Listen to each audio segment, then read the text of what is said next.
So this is the warm-up series. This first one here is called a foam roller open book. What you're gonna do, when you're laying on your side, bottom leg is gonna be straight, top leg, hip is gonna be at 90 degrees with your body.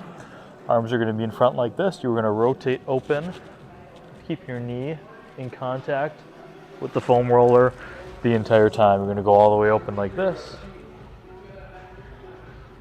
You're gonna come all the way back. It's called the foam roller thread the needle. What you're going to do, knees are going to be under your hips, arms are going to be under your shoulders. This outside hand is going to go palm up on the foam roller, rotating across, reaching as far as you can. This left arm, the inside arm can bend. You're going to come all the way back. You're going to push out as far as you possibly can, rotating the torso, holding for about 3 seconds at end range, and coming back. This is called a banded ITY. There's 4 different positions you're going to be doing on this one. The first one is an I. So what you want to do is your palms are going to be down. You're going to be squeezing your shoulder blades down and back and pulling the bands to your side, okay? You're going to do 10 reps of this, okay? After you finish 10 reps of that, bring your arms here to a T. Palms facing each other, squeeze in the middle of the shoulder blades together, okay? It's less about pulling the band super wide. It's more about engaging those shoulder blades. You're gonna do 5 reps. After that, palms are gonna face away from each other. Same thing, pulling the shoulder blades together as you pull the arms apart. 5 reps. Last one is gonna be a Y. So you're gonna be lifting your arms up, palms down, engaging the shoulder blades, pulling down and back, okay? What I don't want you doing is I don't want you squeezing up here. So I don't want you to shrug as you're lifting. Try to keep the shoulders, upper shoulders relaxed. This one is a single arm dumbbell bench. So you're gonna have your palm facing down towards your feet. What you're gonna do is you're gonna engage your core nice and tight. Keep your shoulders and your hips and your low back on the bench the whole time. You're pressing straight up, letting it come all the way back down, pressing all the way straight up. Trying not to let the weight of the dumbbell rotate you.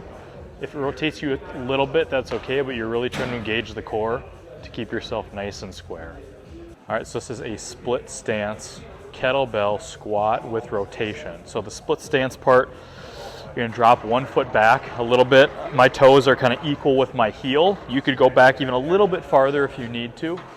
But the goal is to put about 70% of your body weight on this lead leg. This right foot is gonna be mostly used for stability.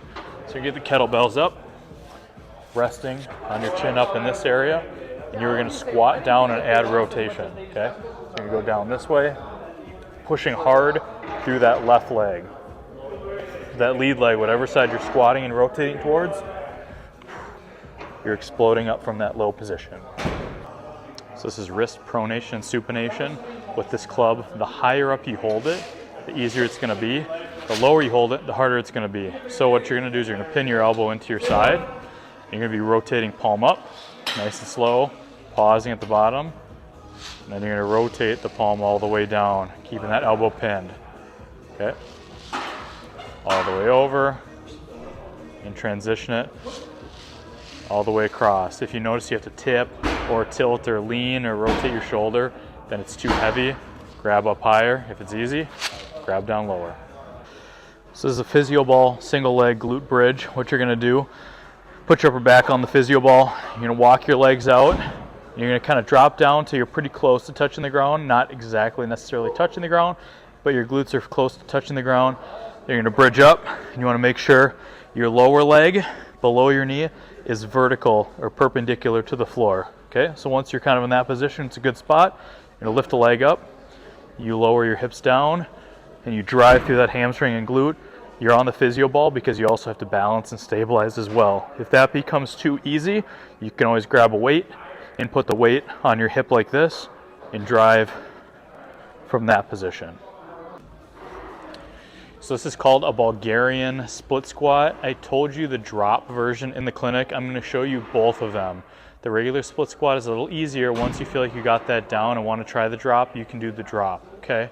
So the regular split squat, what you're going to do is you're just going to kind of walk back to a box or a bench, take a step forward, back leg just goes in this position. For that Bulgarian, what you want to do is you're hinging over, squatting, pushing almost all your weight through this leg and back up.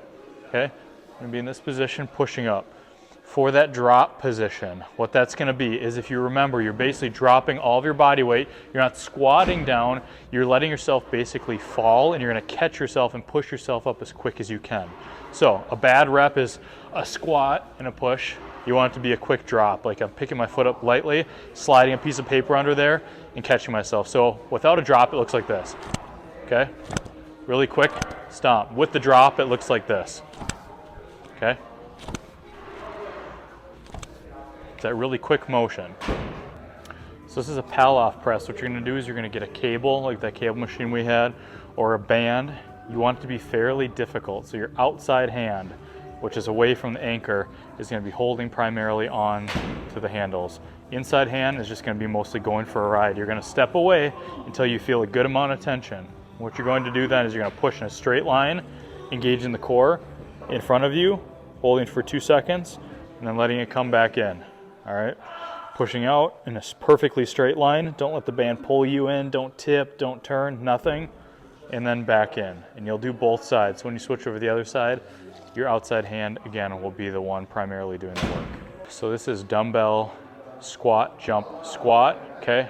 Weight-wise, I want you using dumbbells that allow you to perform this movement quickly, but it should be also heavy and challenging. You know it's too much weight if you squat down and it takes you a while to leave the floor, or if you only get about an inch or two off the ground. I want you to be able to jump as high as you possibly can while still really having to push hard with the legs. So what this one's gonna look like is you're going to squat down, jump as high as you possibly can, land nice and softly, and then return to standing, okay? So full rep, gonna look like this. It's gonna be squat, jump, squat, reset, okay? Squat, jump, squat, reset.